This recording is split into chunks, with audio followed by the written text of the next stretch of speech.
you never really notice the issues you have until you're not able to have free will over how you deal with them. And that was exactly what was happening to me.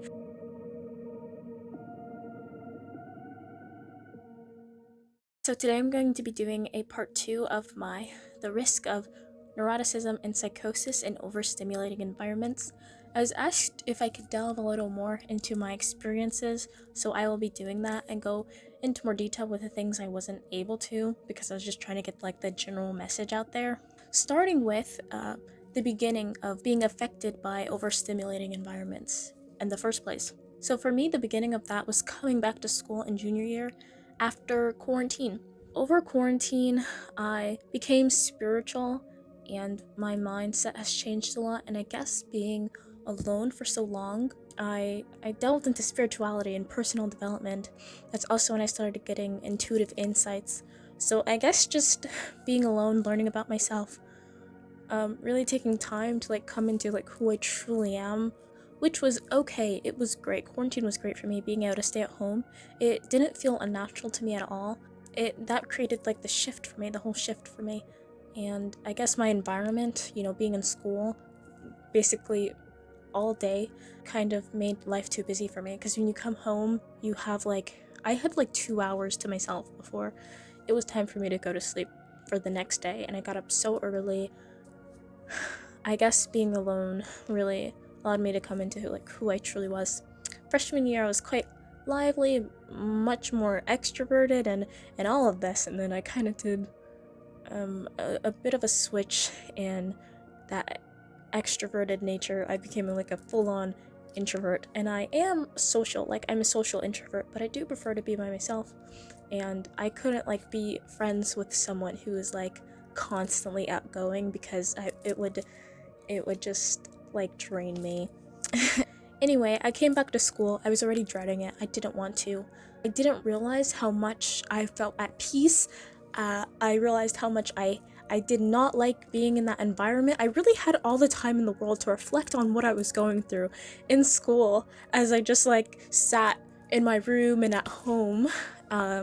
Because during quarantine, honestly, I did not go outside for months. And that doesn't mean like literally outside. I went outside of my house, but I didn't go anywhere specifically. I was okay with that. I was just like relishing in the fact that I could be at home and in my room. The main point is that I had all this time to reflect on what I went through in 9th grade. Mind you, in 9th grade, I was getting out of school at 4:10. That was the last class of the day. The last class of the day was 4:10, and they changed it in junior year. And can you imagine that? So when I say I was doing things in freshman year that I couldn't possibly imagine having to do in junior year, this was one of those things. We got out of school at 4:10, but our class did start at like between 9 and or 8 to 9 a.m., so we didn't have to be there as early as everyone else. I think my first class started at 9:25, and so I did get to sleep a little longer. I think I got up around 7 and left like 7:40, pretty sure, because it took 2 hours. In the morning, it takes like when everyone's going to work and when everyone's coming back home. So yes, it took around 2 hours to get to and from school, sometimes a bit more than that. So when it was time to go back, I was dreading it. Over that time, I decided I had all this time to reflect about my future and what I wanted to do.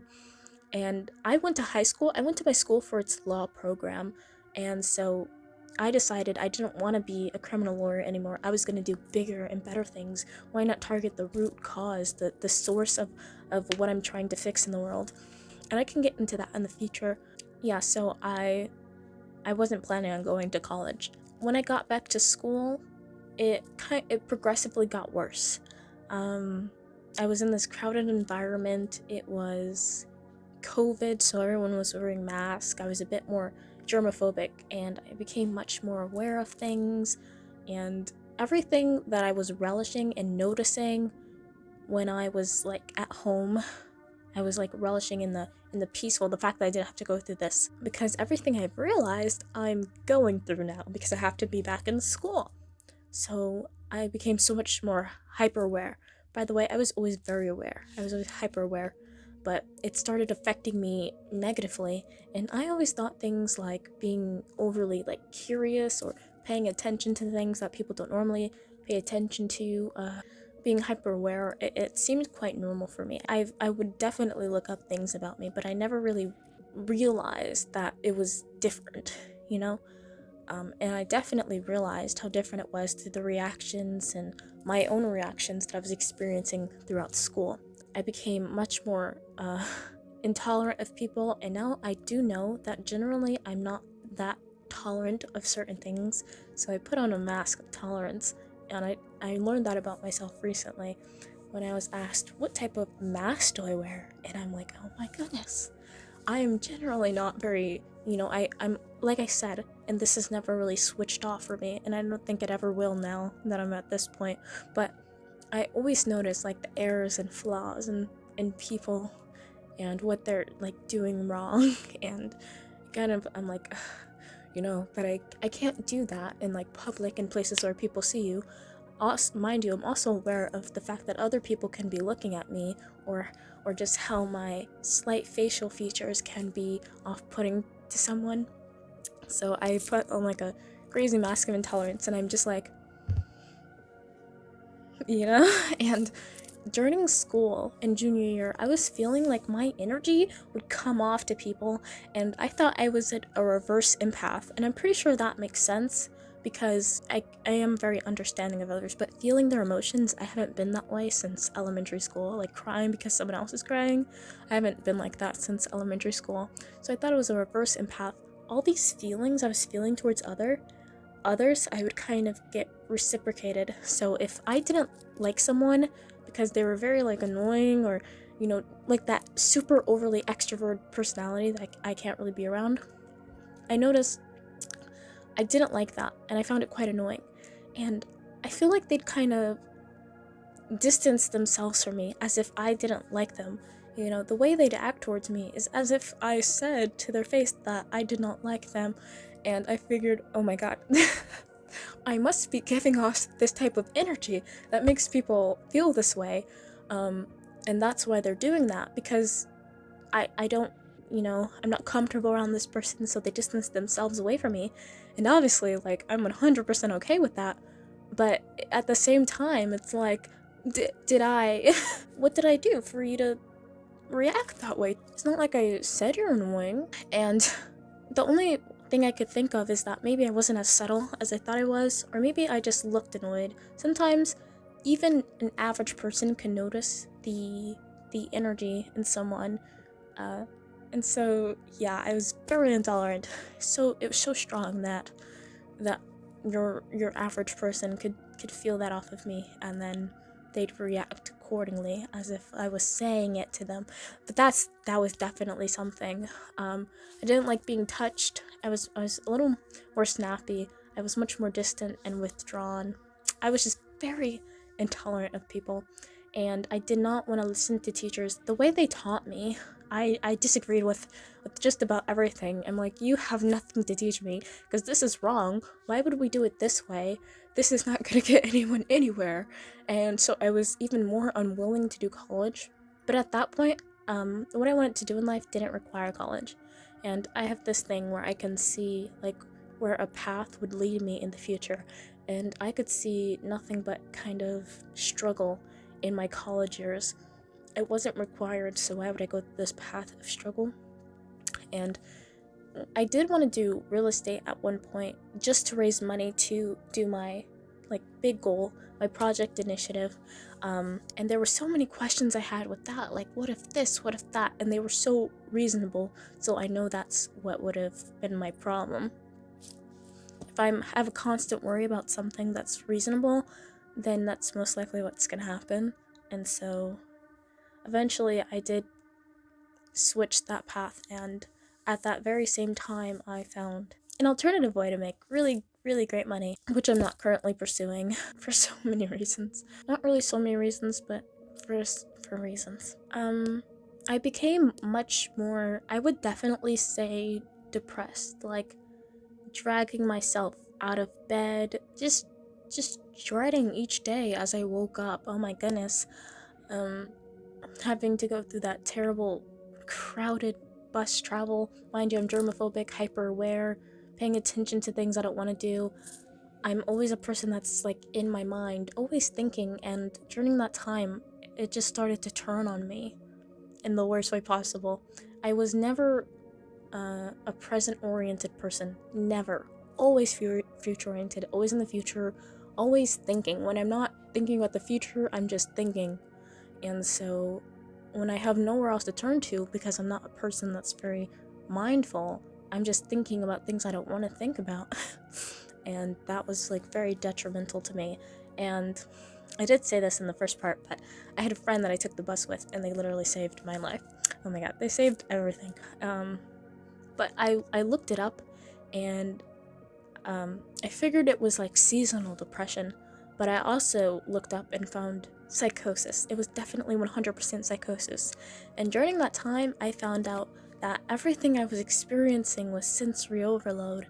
And then this led to me finding about low latent inhibition, and then I realized that low latent inhibition was connected to all these things I would consider gifts in my life. They definitely are gifts, like the intuitive insights, the overly hyper awareness and curiosity, and this flood of information coming to me that I wouldn't have known otherwise, like a superpower. But it came at the cost of like hypersensitivity, and not that that's an issue, 100% an issue, but you only notice these like things, and it's like negative light because it's negative and you want to know why this is happening to you. When things are going good for you, you're never really going to question it, you know? So I remember I got much more like sensitive to like everything, and I'm in a negative environment, so if a light was bothering me, I would simply turn it off or get away from it. But when you're in a place where you cannot turn off this light, when there is noise bothering you, you would just get away from it. Or you don't like the song, you would just put on headphones or music. When you're in a position where you cannot do that, it becomes so much more amplified and just a terrible experience for you. You never really notice the issues you have until you're not able to have free will over how you deal with them. And that was exactly what was happening to me. You only realize you have things like this until it's so much more prevalent. Yes, it's so much more prevalent and significant in its negative light and in its negative like symptoms and experience version of it. And that was what I was experiencing. So light sensitivity was insane. Luckily, my English teacher, she turned it off sometimes, but she wouldn't always remember to, and I didn't want to like really bother her about it. So light sensitivity was insane. I would get headaches. I would get so tired I could not look at the board and focus up at it for some because of the light, and I never really knew I had something like light sensitivity.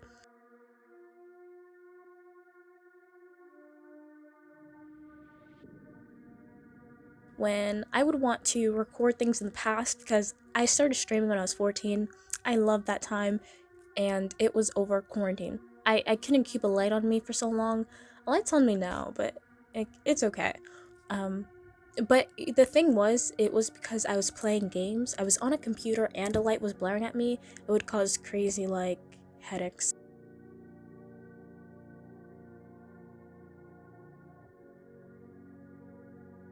Also, oh my god, sounds. The repetitive sounds drove me crazy the most. The quieter sounds drove me crazy the most. The quiet, repetitive sounds were just because no one else notices it.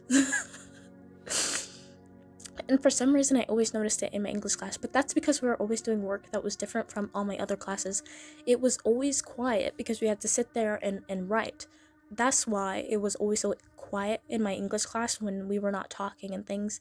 And I loved that class. That was my favorite class. And like I said, I learned the most junior year. I learned the most because I was so hyper aware of everything. Hyper aware of errors, hyper aware of like, this is valuable information. Oh my goodness. Like, that was my junior year. I learned the most, even though it was the worst school year I've ever had in my entire life. Isn't that insane? So I'm sitting, everyone's writing, doing their work, and there was this one kid, like I explained in my first video, kept making this like sound, and I do that, okay? I honestly do that, but because I'm aware of how much it bothers me, I try my best not to do that so much around others. and I do apologize. I'm like, sorry before anyone even says anything. But the thing is, your average person could ignore it way better than me. They can be unconcerned about it way better than I can be. And I can't stop looking around. This was like every day. I even brought tissues for him one time, and I had to have my headphones in. But at the same time, when something's bothering you, you just put your headphones in. It doesn't even register that it's really bothering you. It just registers to you that you would rather listen to any other noise but this one. and you can't. You don't have free will over like this negative thing that you're experiencing. And that's what makes it so bad. So yeah, I brought tissues for him one day, and that didn't stop anything, but he was absent for a while, and oh my goodness, amazing. And I think it stopped.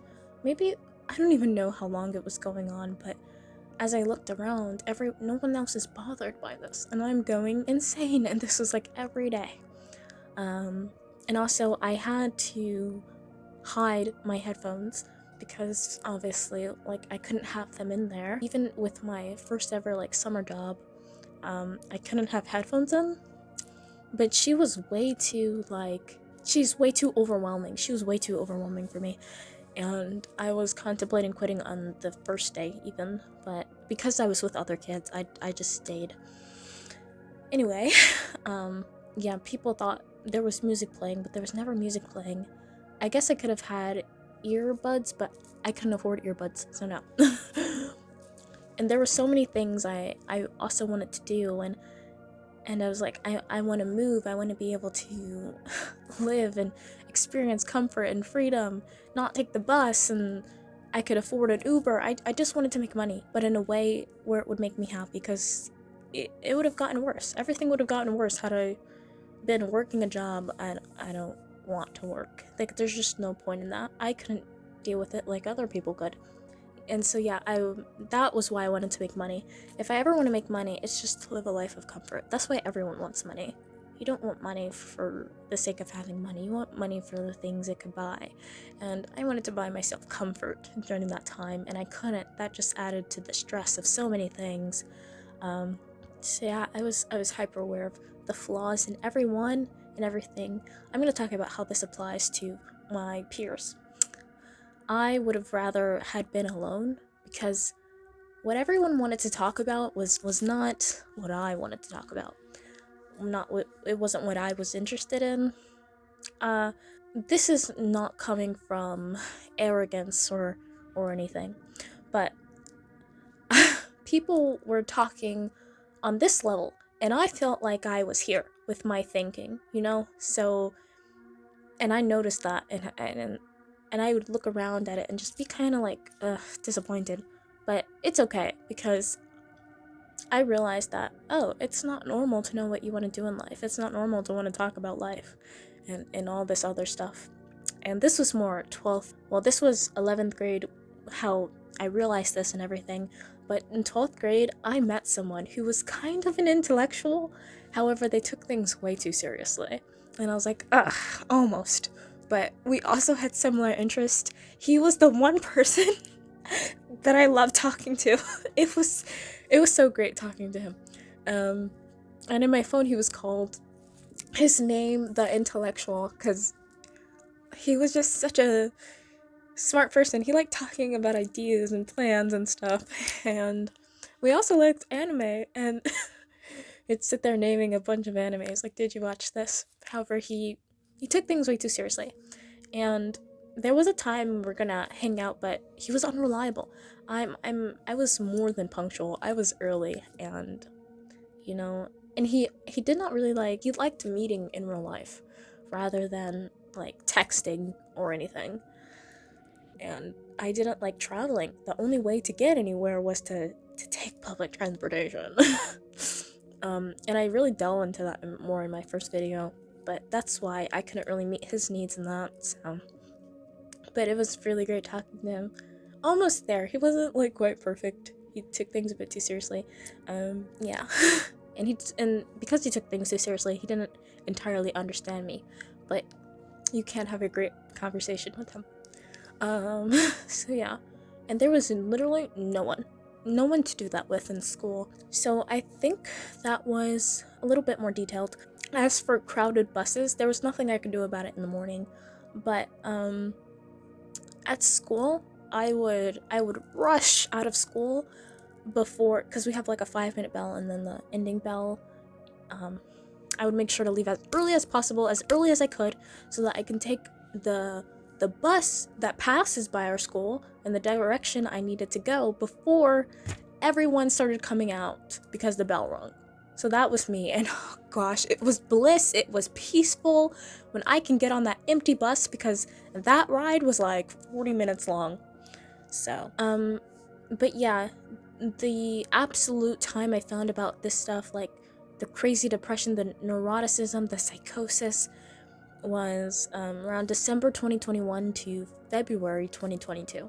And during that time, I was like, I have to find a way to get out. And so I asked my guidance counselor if I could graduate early, and she said yes. And summer school was so much better. I'll talk a little bit about summer school.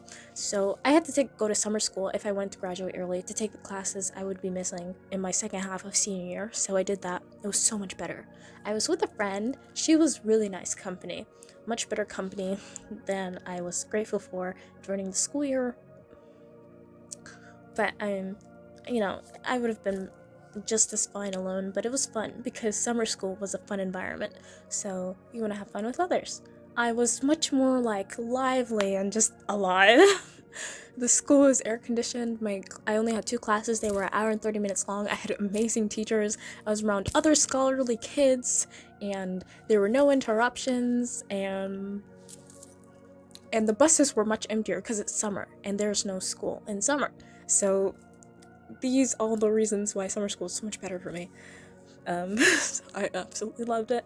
And it's much better that I don't have to go to school at all. It's much better that I don't have to wake up so early at all. But the other part of it, though, is finding those intellectuals to communicate with and speak with and be friends with. I would love to experience that. That's okay. It's just something really nice to have in life that I know I would really appreciate and be grateful for. Yeah, besides that, yeah, I think that's it. I think that's a little bit more detailed time of my period of neuroticism and psychosis. It was quite a bit of a short period. After February, things in spring was coming and it was getting warmer, it was getting brighter outside, less cold. Things did get so much better for me. Plus the fact that I could graduate early was just keeping me on, and I was like, it's okay, I only have to be here for 10 more months because I'm graduating early. But yeah, and mind you, December, you're only around 3 months into school. September, October, November. So it took 3 months of just like slowly breaking down. December, January, February, absolute crazy. I'm in this like, I'm being broken down. And then afterwards, it started getting so much better. And I graduated early. I was so happy. Even senior year, as bad as things could have been, I was getting up even earlier senior year, around 5 o'clock. Yep, that early.